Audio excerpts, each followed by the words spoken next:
Health అంటే ఏంటి? It's not only అంటే నాకు ఏ జబ్బు లేకపోతే మనం ఆరోగ్యంగా ఉన్నాము అని అయితే గనక డెఫినెట్ గా కాదు. బాడీ అండ్ మైండ్ 2 కూడా హెల్తీగా ఉండాలి. అలా ఉంటేనే మనము ఆరోగ్యంగా ఉన్నట్టు కదా! ఓకే. సో, మరి ఈ రోజున మన ఆరోగ్యం దెబ్బతినడానికి గల కారణాలేంటి అంటే, there are lot of reasons.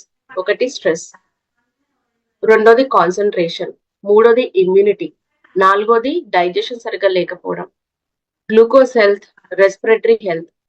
So, stress ఎందుకొస్తుంది? సో, స్ట్రెస్‌కి మేజర్ కారణాలేంటి అంటే, ఒకటి హెక్టిక్ లైఫ్ స్టైల్. అంటే మనం చాలా ఫాస్ట్ పేస్డ్ లైఫ్ స్టైల్‌లో ఉండడం, బిజీగా ఉండడం. ఇవి మేజర్ కారణాలు. మనకంటూ టైం లేకపోవడం. సో, మరి ఇట్లాగా ఉన్నటువంటి స్ట్రెస్‌ని ఎప్పటినుంచో పురాతన కాలం నుంచి అంటే 5,000 సంవత్సరాల క్రితం అని చెప్తున్నాం.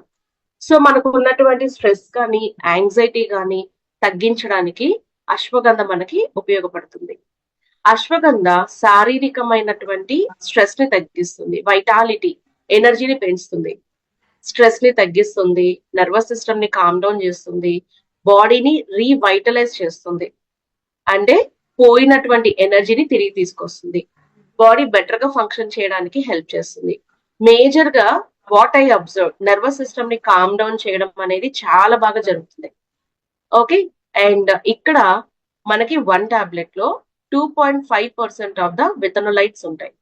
ఇవి మనకి ఇన్స్టెంట్ గా స్ట్రెస్ ని తగ్గించడానికి లాంగ్ రన్ లో చాలా మంది జిన్సింగ్ వాడకూడదు కొన్ని కారణాలకు అని చెప్తాం కదా. సో వాళ్ళు అశ్వగంధం తీసుకోవచ్చు.